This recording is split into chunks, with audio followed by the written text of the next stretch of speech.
الحمد لله بجميع محامده كلها على جميع نعمه كلها ما علمت منها وما لم أعلم. أما بعد،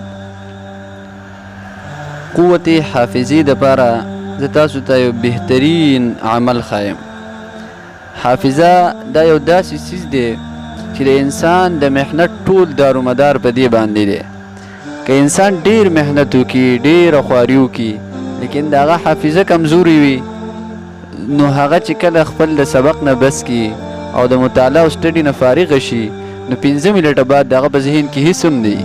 د دې وجې نه هغه بیا د احساس کمترۍ شکار شي او هغه مایوسه شي او هغه داسې بیا ځان محسوسوي چې نور زه څه له مطالعه کوم، څه له سبقونه وایم، څه زما په ذهن کې نه راځي. نو د هغې دپاره زه تاسو ته بهترین عمل ښایم چې انشاءالله ستاسو حافظه به داسې قوي چې ستاسو نه بیا چېرته هم سبق نه هېرېږي. حضرت امام شافعي رحمه الله د خپل استاذ وکیع رحمه الله نه تپوس وکړو چې حضرت زما نه سبق ډېر زر هېرېږي، ما ته تاسو څه عمل وښایئ.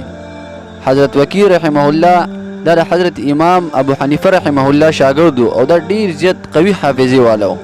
علامه ابن حزم رحمه الله فرمایي چې ما د وکیع رحمه الله سره چېرته په لاس کې کتاب نه وي لیدلی، وایي ځکه چې د هغه حافظه دومره قوي وه چې هغه ته د کتاب ضرورت نه و.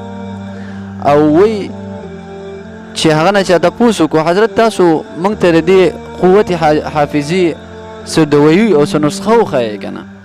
هغه وفرمایل چې زما په نظر کې د ګناهونو پرېښودلو نه بهترین عمل د قوت حافظي دپاره بل نشته دی.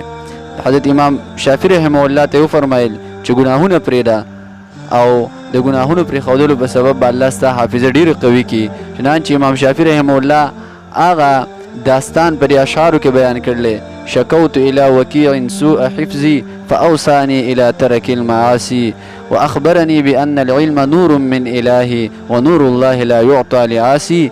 د علم خو د الله نور دی او نور ګناهګار ته نه میلاویږي. لهذا ټولو متعلمینو له او طلباو له دا خبره نهایت ضروري ده چې هغوی د خپل علم سره سره تقوا اختیار کړي او د ګناهونه پرېږدي.